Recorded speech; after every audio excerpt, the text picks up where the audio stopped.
Hello guys, welcome back once again to the Swerving Squirrel motovlog.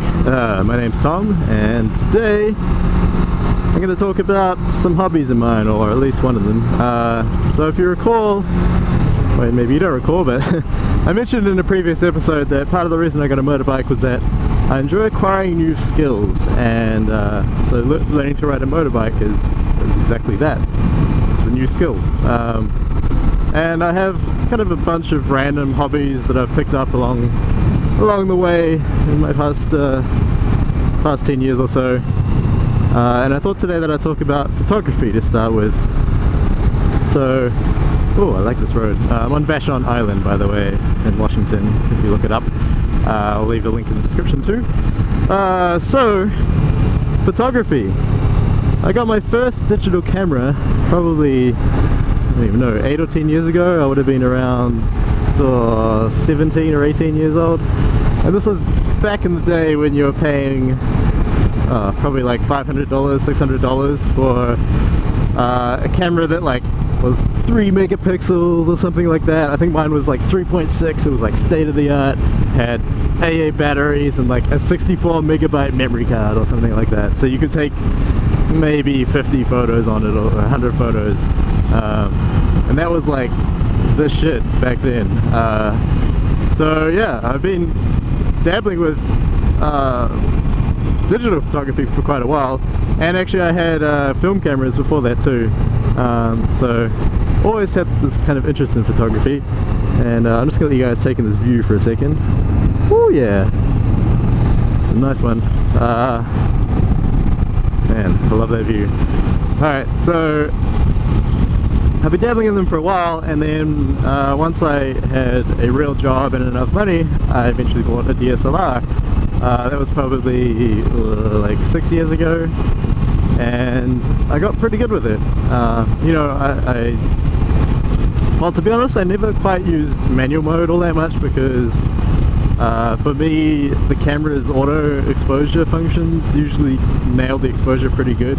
But I have a deep understanding of how ISO and aperture and shutter speed all work together to get the right amount of light onto the sensor and all that kind of stuff. So yeah, it's just something that I used to do a lot of. So I have a DSLR with some pretty nice lenses and stuff, but doesn't really get that much use lately. I've kind of grown a bit bored of it, and I get tired of lugging the huge camera bag around. So especially when you get nicer lenses, they tend to be pretty heavy and pretty bulky.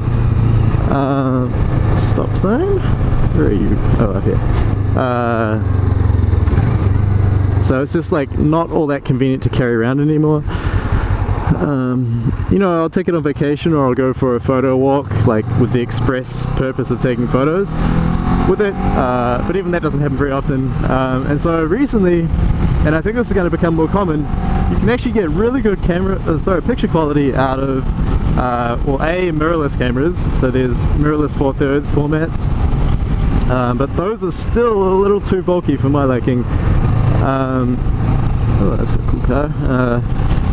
Still a little bit too bulky for my liking. You know, you can't really I mean, you can throw them in a bag and you can carry a few lenses around, but I ultimately decided to get Sony RX100. I think I have a Mark II model or something, and it's basically a point and shoot. Like, you can't change the lenses on it, but it's a really high-end point and shoot, so you're not sacrificing a lot. It has a pretty big sensor, probably about the same size as the Micro Four Thirds, maybe a little bit smaller. I'm not sure about that actually, but pretty good sensor.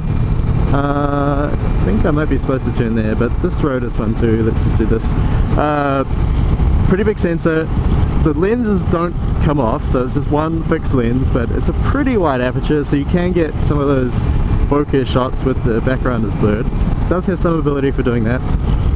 And it has like built-in image stabilization, really good low light performance, 1080p 60 frames a second video, a great built-in microphone, pretty good zoom on it. I forget the exact range. It's like the equivalent of a 24-70 or something like that.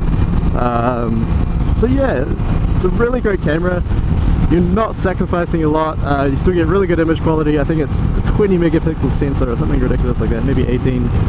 And yeah, you can carry it anywhere because it's so much smaller and so much more convenient. So for vacations, I actually keep it in my car a lot of the time, so if I see something nice when I'm just driving around, I could stop and take a photo. It's just far more convenient than the DSLR, so I love it. But yeah, if you're looking to get into photography, definitely recommend picking up a cheap DSLR. Don't even bother getting a brand new one. I would go straight to a second-hand one, like a Canon Rebel T1i or a T2i. Those take great photos. You know, that was my first camera, was a T1i, or what do they call them, 500D or something. They take great photos. And pick up a 50mm 1.8 lens, so that'll really teach you how to use a DSLR, and take it out of automatic mode. Don't use it in automatic mode. Either use manual or do what I did.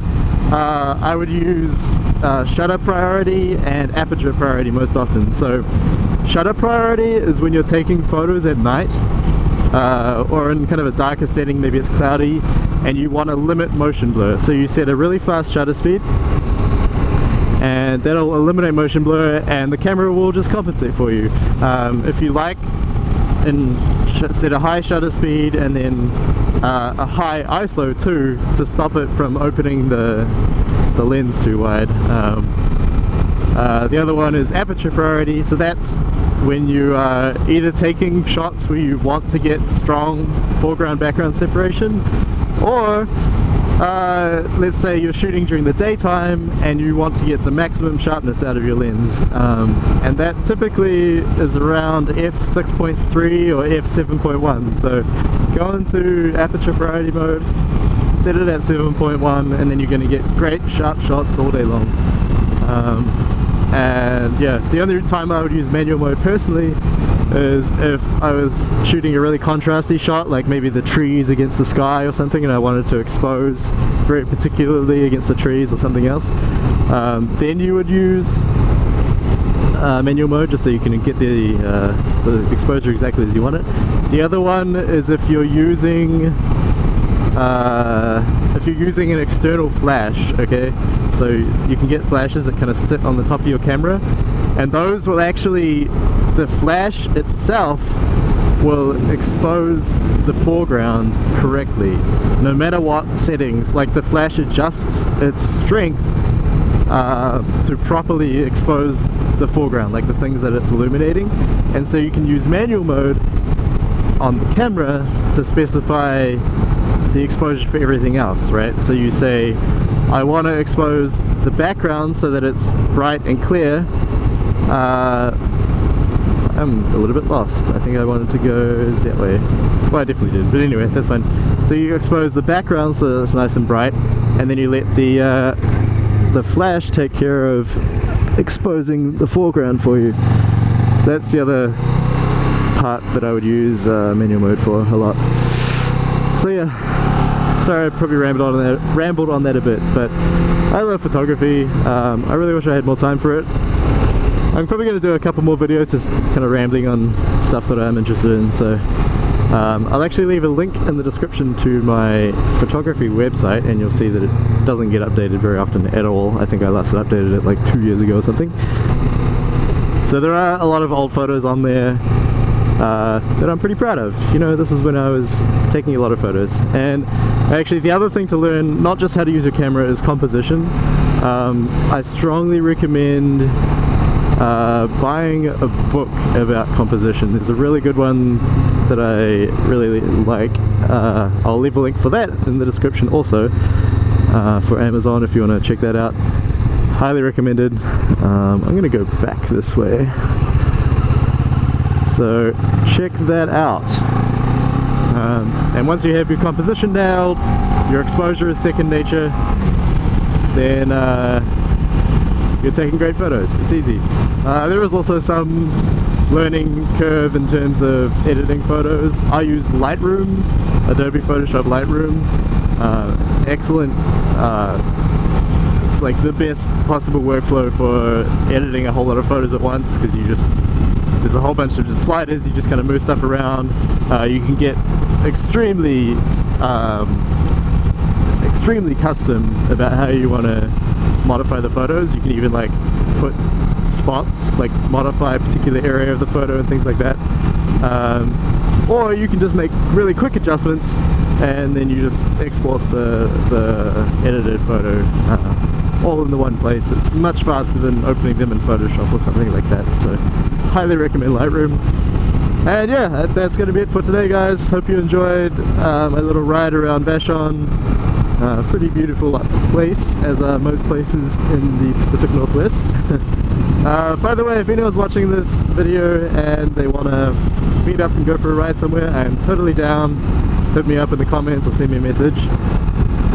Yeah, let's explore this beautiful area. I love it. And yeah, let me know if you also enjoy photography or you're wanting to get into it. I can give you some pointers. And yeah, I'll catch you guys next time.